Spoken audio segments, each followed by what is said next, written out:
two daughters that get older, and I'm afraid. Look out, y'all. I'm gonna make this a real quick video. Over here in the man cave and shit, chilling.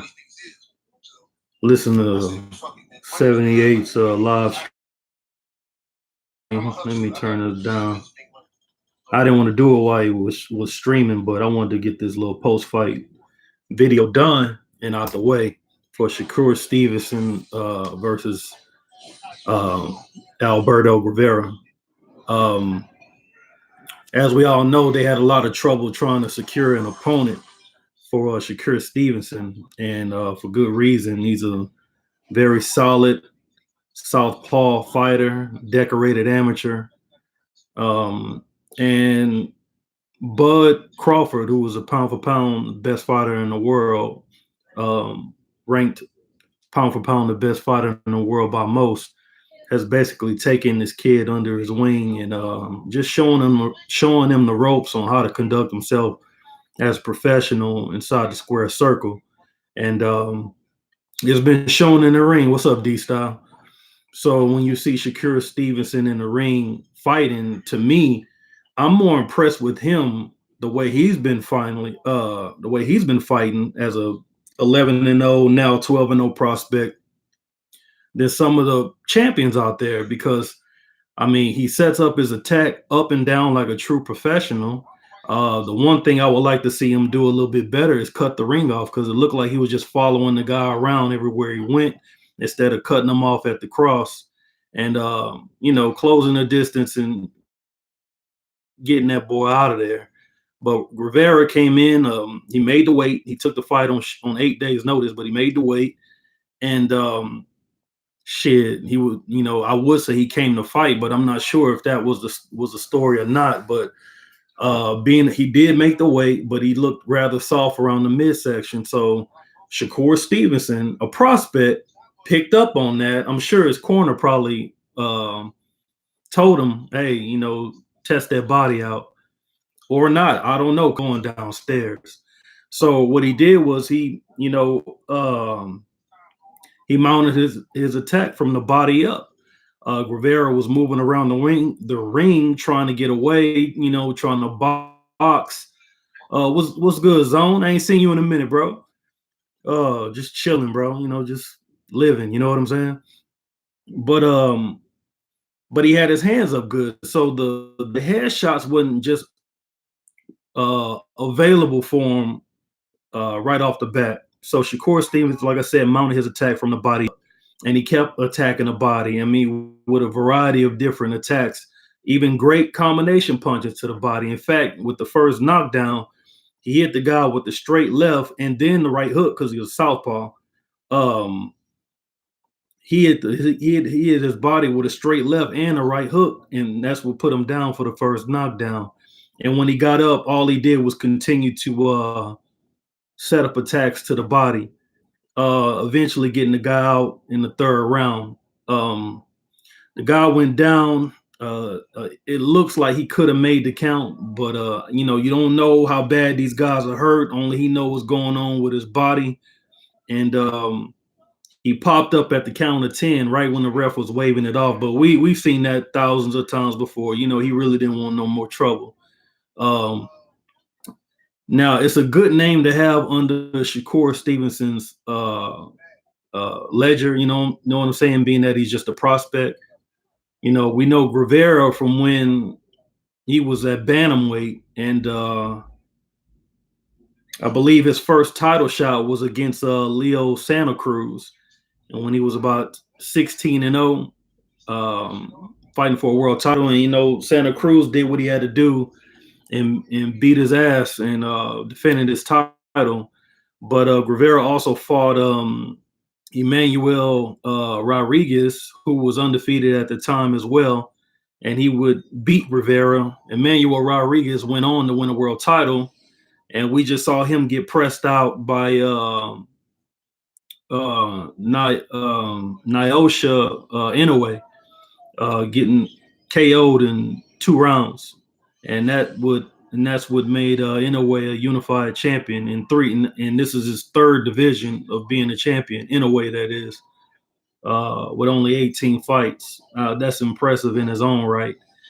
But Guevara also fought a guy named Shinsuke Yamanaka. He was a world champion too, and he's a pretty solid fighter, southpaw fighter. Um, he beat Guevara too, but he ended up losing his title to probably one of the hottest guys in the bantamweight division, and probably the best fighter, to for Inoue to fight next, and that's Luis Neri. And at you know what I'm saying? That would be a great fight for Inoue. Um, and it would be a unification fight, but Neri lost his title on the scales when he fought in the rematch with Yamanaka. So, but anyway, this is not a video to talk about bantamweights. This is to talk about Shakur Stevenson. Like I said before, that's a good name to have under his resume. He's Guevara is well traveled. And at the same time, wasn't nobody really trying to get in the ring with that boy. They really didn't want no trouble whatsoever with Shakur Stevenson. It's not like he's the biggest puncher, but like I said, he fights like a veteran as far as his attacks. You know what I'm saying? He's coming at you. He's throwing his jab. He's setting up attacks to the head and body. It's not like he's like a lot of the. It's not like he's a like I can't fucking talk. It's not like he's like a lot of these other young fighters who are headhunters. They going in there, want to put on a spectacular performance, want to knock a guy out as quick as possible. Hell, you even got some champions that still, even after winning the world title, hadn't dawned on them that maybe they need to start, going downstairs, trying to impress too much that you're not even doing the necessary things to break a guy down and get him out of there. You know what I'm saying? At the end of the day, whatever you leave on tape, that's who you are. And that's why you see those type of fighters getting into much more difficult fights down the line, and they can't figure out what's going on. It's because of what you're leaving on tape. If a dude know all he got to do is keep his hands up throughout the course of the fight, and that'll give him a chance to go 12 with you, that's what he gonna do, especially if you ain't going to the body. And I can start naming names because it's a couple of those guys that are like that, just straight headhunters. You need to set up an attack like a true pro. So at the end of the day, Shakur Stevenson is doing what he got to do. He's been having trouble with his promotional outfit, which is Top Rank Boxing.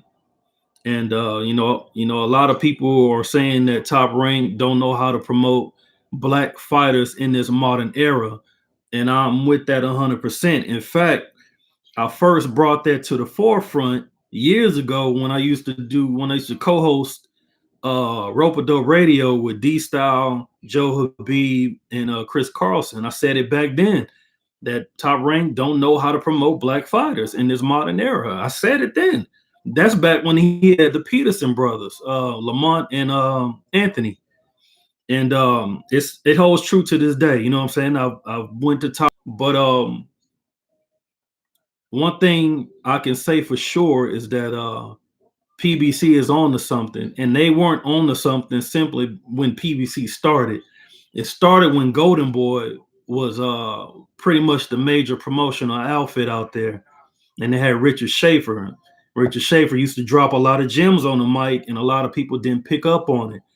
He already said that the urban markets were trending. He said it back then. Back when Floyd was still fighting. He was like, people need to pay attention to the urban markets.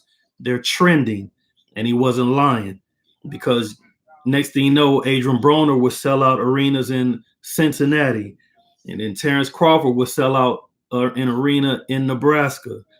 Later on, Lamont Peterson would do fights in Maryland or in Washington, wherever he's from, and that would do well. Just recently, Jamal just fought right at the NRG Center, and he was competing, at the house, here, and it was a lot of stars there. Fabulous was there. Andre Johnson, Hall of Fame, will be a Hall of Fame receiver, walked him out to the ring. Zero was rapping. It was dudes in the audience that everybody knew. You, and all the fighters, they all go to all events. You saw Spence down there or whatever, And now most recently, Shakur Stevenson, who's not with PBC or Golden Boy or with Richard Schaefer, um, just headlined in his own hometown of Newark, New Jersey. And what's good? What's up, Jay Good? Just trying to do this real quick video, man. You and he didn't disappoint. He had the guy in there. He saw the vulnerabilities that they got brought to the table, being soft around the midsection, and he did what he had to do to get that boy up out of there. And so I'm gonna go ahead and give him his props on that. And I really have no idea how they're gonna move this guy moving forward. Typically you would like to see him being pushed a whole lot better. I know Top Rank, they always tend to push the fighters, and he's who gravitate and tend to, they tend to rely on the Latino markets. And to me, I mean, of course, I would too. You know what I'm saying? If I had Latino fighters, of course, because the Mexican fans have sustained the sport of boxing for years. You know what I'm saying? But it's almost like lazy promoting, though. You know what I'm saying? It's a guarantee that they're gonna show up to the fights to see the Latino fighters. It's a guarantee. But that's lazy promoting. And Mexican fighters are not the only fighters who fight in the States. The best fighters in the world fight here from all over the world. And if you're gonna sign minority fighters, good minority fighters, you need to know how to tap into that market. And I just think they're out of touch with the urban market. And there's money there. You know what I'm saying? But oh well, I'm not here to make Top Rank, the premier goddamn promotional outfit out there. If they don't figure it out, fuck them. But at the end of the day, I would like to see guys like Shakur Stevenson be pushed, because he's a young, talented fighter on the rise. If I'm not a standout amateur, he's hometown hero. He's American bred. You know what I'm saying?